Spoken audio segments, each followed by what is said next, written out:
Olá, pessoal! O tema da aula de hoje é exponenciação. Esse tema está sempre presente nas provas de matemática do Enem, em geral nas questões mais difíceis.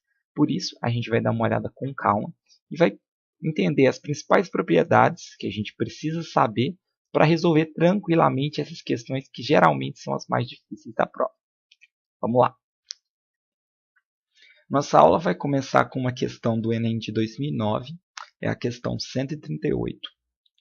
Suponha que o modelo exponencial y igual a 363e elevado a 0,3x, em que x igual a 0 corresponde ao ano 2000, x igual a 1 corresponde ao ano 2001 e assim sucessivamente, e que y é a população em milhões de habitantes no ano x. Seja usado para estimar essa população com 60 anos ou mais de idade nos países em desenvolvimento, entre 2010 e 2050. Desse modo, considerando e elevado a 0,3 igual a 1,35, estima-se que a população com 60 anos ou mais estará, em 2030, entre... Aí ele dá para a gente aí 5 intervalos, né? 490 e 510 milhões, 550 e 620 milhões, 780 e 800 milhões, 810 e 860 milhões, 870 e 910 milhões. Então, além de encontrar a resposta, a gente vai ter que pensar aí mais ou menos na reta numérica e ver onde, em qual desses intervalos se localiza a nossa resposta.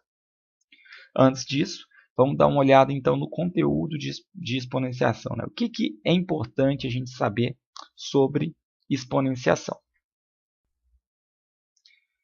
Então, a exponenciação, a primeira definição que a gente tem é muito simples, né? Multiplicar um número real, que a gente chama de base, por ele mesmo x vezes, que é o x a gente chama de expoente.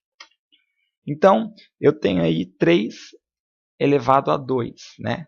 Ou 3 ao quadrado. Isso é equivalente a 3 vezes 3, que é 9.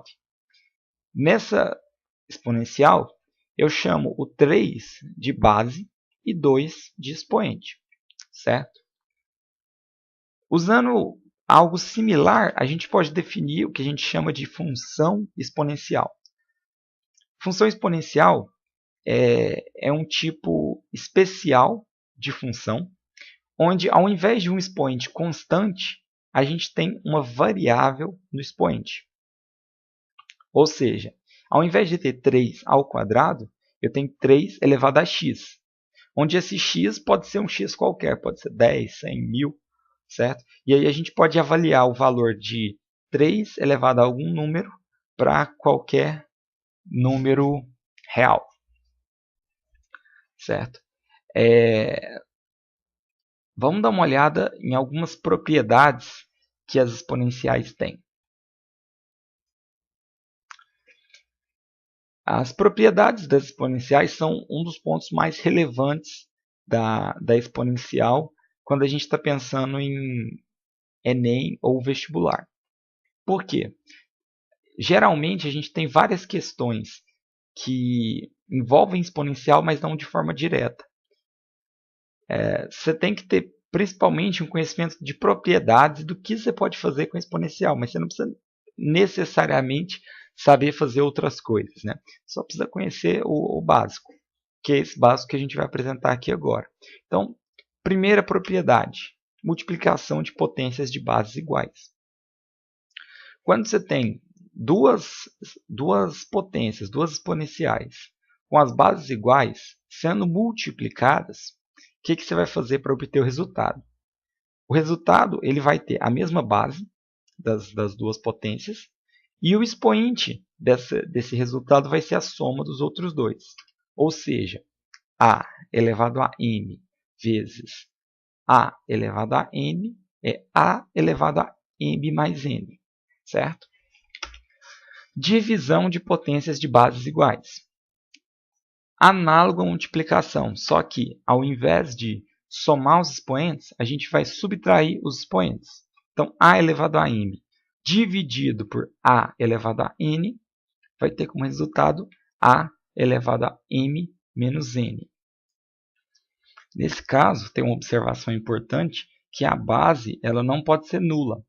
Porque como eu vou ter essa base nula no denominador de uma fração, 0 no denominador de uma fração é uma indeterminação, né? A gente não tem um número dividido por zero, é uma indeterminação matemática.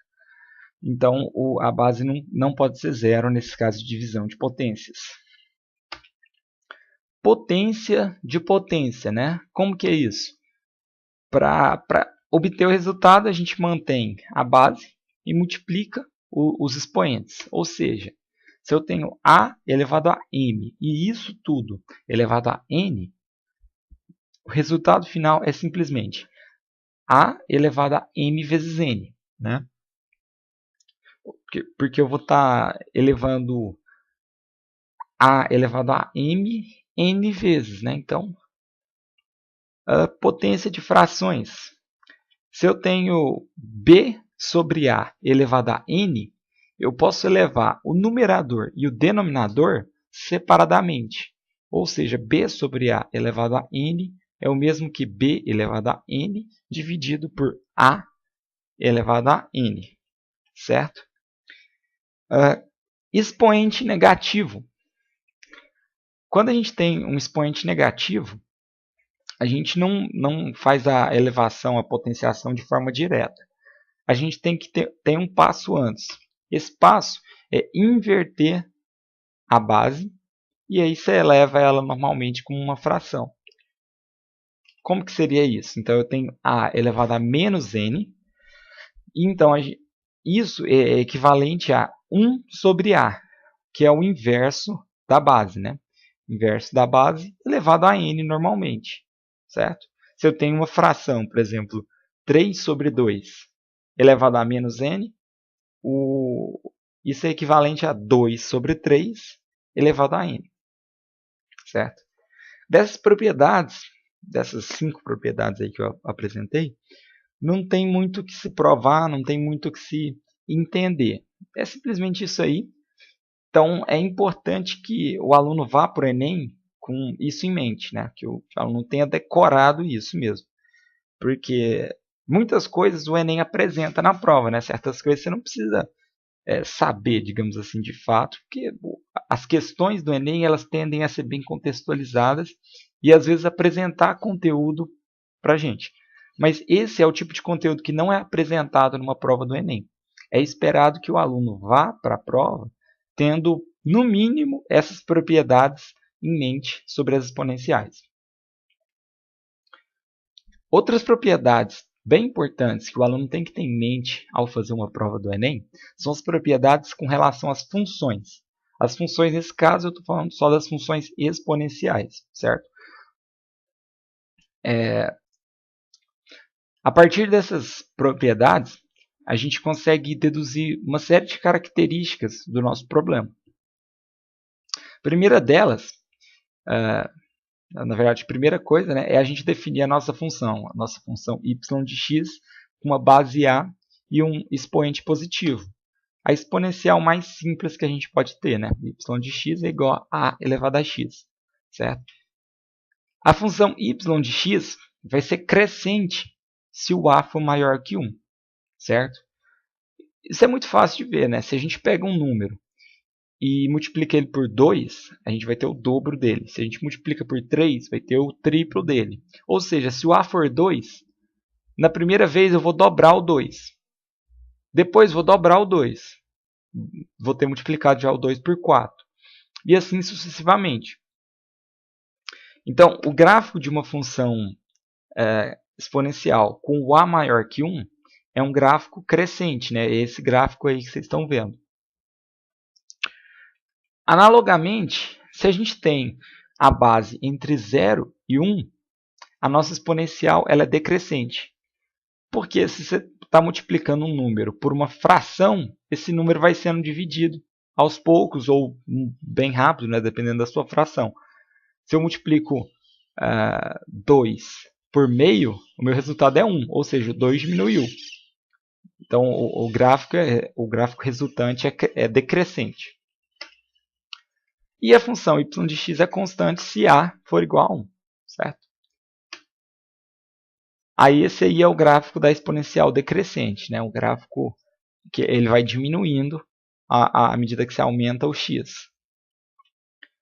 Então, se a gente definir agora o y de x como a elevado a menos x, as propriedades ficam ao contrário. Porque vocês lembram pela propriedade da exponencial negativa, né, do expoente negativo, que para eu fazer a elevado a menos x, na verdade eu estou fazendo 1 sobre a elevado a menos x. Então, se eu tenho um número entre 0 e 1 para a, esse número vai ser invertido e vai ficar um número maior que 1. Quando eu tenho um número maior que 1, esse número é invertido e ele fica um número menor que 1, certo? Se eu tenho, sei lá, a igual a 2, então, quando eu inverto, fica 1 sobre 2, né? Então, a exponencial fica decrescente para a maior que 1 e crescente para a entre 0 e 1. E constante da mesma forma se a for igual a 1. Então, vamos entender nosso problema. O problema é bem simples, né? Ele pede a população com 60 anos ou mais em 2030. Para calcular essa população, ele dá para a gente uma função exponencial, na qual o x é o número de anos desde 2000. E y é a população de habitantes, população em milhões de habitantes no ano x, certo? Então, como que a gente vai fazer essa previsão em 2030, né? Se o x é o número de anos que se passou desde 2000, em 2030 o x vai valer 30, né?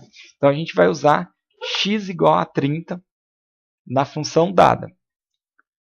E o problema ainda dá para a gente uma dica aí de que a gente vai ter que fazer isso, porque ele coloca um valor de e elevado a 0,3 igual a 1,35. Vamos ver daqui a pouco se a gente vai usar mesmo esse valor aí ou não.